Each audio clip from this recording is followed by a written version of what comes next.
Bismillahirrahmanirrahim. Assalamualaikum warahmatullahi wabarakatuh. Kami dari kelompok 3 akan mempresentasikan hasil diskusi kelompok kami. Terlebih dahulu, saya akan memperkenalkan anggota kelompok. Yang pertama itu Aan Sulastini, saya sendiri. Yang kedua Husnul Hatimah. Yang ketiga Hasim Rahman. Yang keempat Muhammad Amin. Yang kelima Zuhratul Hilmi Aliyawati. Baik, di sini kelompok 3 mendapatkan submateri tentang landasan pendidikan dan asas-asas pendidikan serta penerapannya. Baik, langsung saja kita mulai. Yang pertama adalah landasan pendidikan. Definisi landasan pendidikan. Landasan pendidikan terdiri dari dua kata, yaitu landasan dan pendidikan, di mana landasan berarti tumpuan, dasar, atau alas, sedangkan pendidikan dapat kita pahami dari dua sudut pandang. Sudut pandang yang pertama, praktik pendidikan adalah kegiatan seseorang atau sekelompok orang atau lembaga dalam membantu individu atau sekelompok orang untuk mencapai tujuan pendidikan.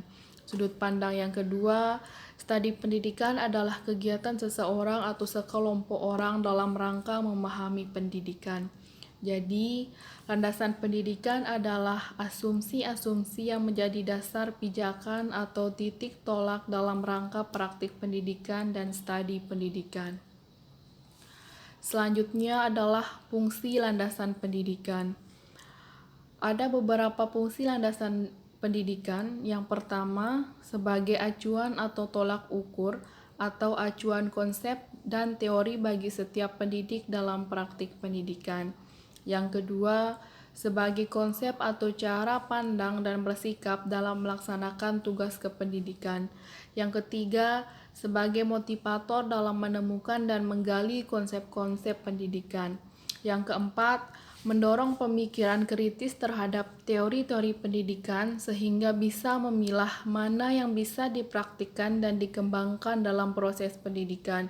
Dan yang terakhir, membentuk pola pikir dan pola kerja dalam praktek belajar mengajar. Selanjutnya, tujuan landasan pendidikan. Tujuan landasan pendidikan antara lain, yang pertama, membangun sistem pendidikan yang berkualitas dan kuat. Untuk itu, diperlukan landasan atau fondasi yang kuat pula. Yang kedua, dengan adanya landasan pendidikan, diharapkan tujuan pendidikan bisa tercapai dengan baik. Yang ketiga, landasan pendidikan bisa digunakan sebagai tolak ukur atau acuan dalam studi berkenaan dengan kualitas sebuah sistem pendidikan. Yang keempat, adanya landasan pendidikan yang ditetapkan, diharapkan pendidikan tersebut bisa mencetak sumber daya manusia yang cerdas. Dan yang terakhir, landasan pendidikan menjadi pedoman yang konkret dalam melaksanakan praktek pendidikan. Kita berlanjut ke jenis-jenis landasan pendidikan. Ada 4 jenis landasan pendidikan. Yang pertama, landasan religius pendidikan, di mana landasan religius pendidikan diambil dari nilai-nilai religi, keagamaan, dan kepercayaan. Landasan pendidikan disusun dengan mengambil konsep pendidikan yang ada dan diajarkan dalam agama, sehingga landasan pendidikan yang ada harus selaras dengan agama yang kepercayaan masyarakat. Yang kedua, landasan filosofis pendidikan, yakni nilai-nilai filosofis yang dijadikan standar tolak ukur dalam suatu sistem pendidikan. Nilai-nilai filosofis ini tergantung dari apa yang dipercaya sebagai pandangan hidup dalam masyarakat yang bersangkutan. Di Indonesia sendiri, landasan filosofis pendidikan harus mengacu pada nilai-nilai Pancasila sebagai falsafah hidup bangsa dan negara. Yang ketiga, landasan ilmiah pendidikan, yaitu konsep atau teori yang diambil dari berbagai disiplin ilmu yang berkaitan dan mempengaruhi proses dan praktik pendidikan tersebut. Misalnya dalam ilmu psikologi, sosiologi, dan lain sebagainya. Dan yang terakhir itu adalah landasan yuridis atau landasan hukum pendidikan, yakni landasan pendidikan yang mengacu pada konsep atau teori yang berasal dari peraturan perundang-undangan yang berlaku. Landasan pendidikan yang disusun tidak boleh bertentangan dengan hukum dan peraturan yang ada. Selanjutnya, penerapan landasan pendidikan.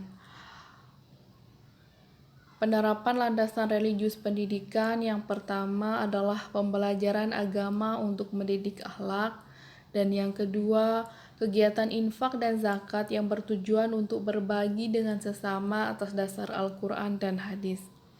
Selanjutnya, landasan filosofis pendidikan. Penerapannya yang pertama itu adalah penerapan kurikulum yang sesuai, dan yang kedua adalah pembelajaran disiplin dalam pendidikan.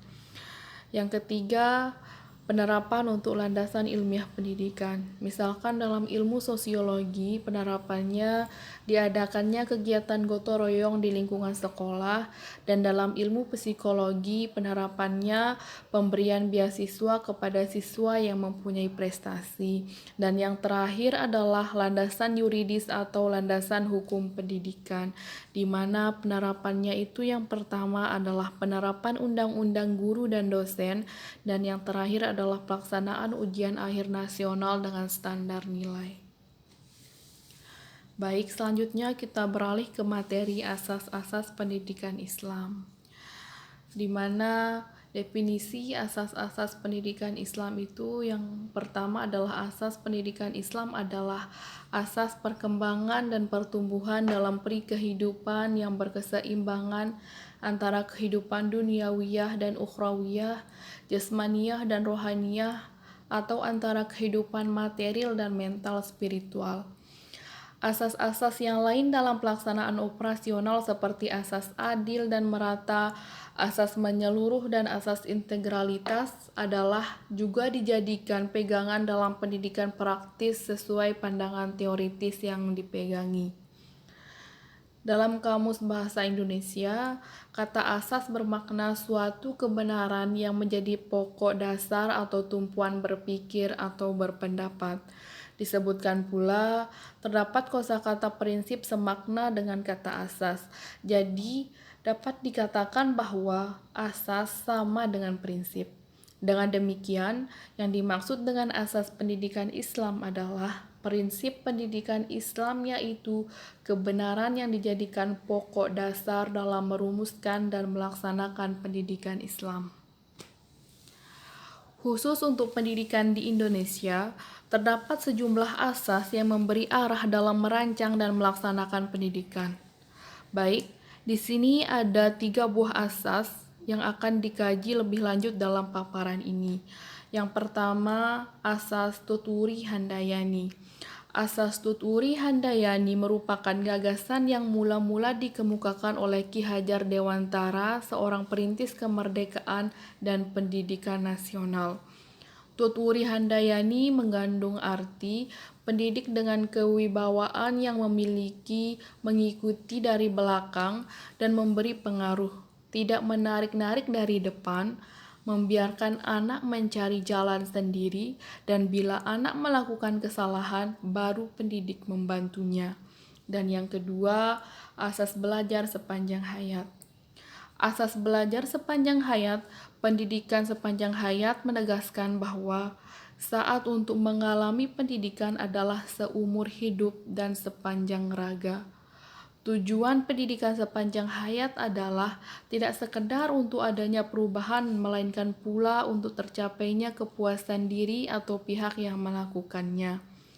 Fungsi pendidikan sepanjang hayat adalah sebagai kekuatan untuk motivasi bagi peserta didik agar ia dapat melakukan kegiatan belajar berdasarkan dorongan dan arahan dari dirinya sendiri, dengan cara berpikir dan berbuat di dalam dan terhadap kehidupannya.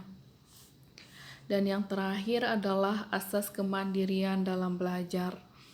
Asas kemandirian dalam belajar adalah suatu proses belajar di mana setiap individu dapat mengambil inisiatif dengan atau tanpa bantuan orang lain, dalam hal menentukan kegiatan belajarnya seperti merumuskan tujuan belajar, sumber belajar, baik berupa orang ataupun bahan, mendiagnosa kebutuhan belajar dan mengontrol sendiri proses pembelajarannya.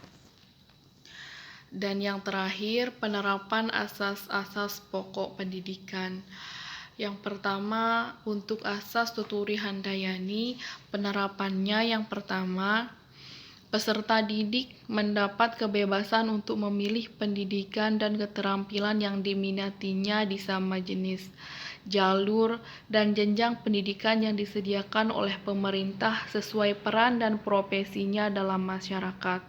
Peserta didik bertanggung jawab atas pendidikannya sendiri.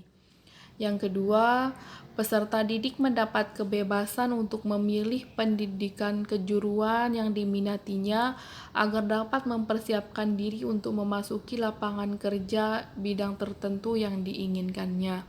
Dan yang terakhir, peserta didik memiliki kecerdasan yang luar biasa diberikan kesempatan untuk memasuki program pendidikan dan keterampilan sesuai dengan gaya dan irama belajarnya.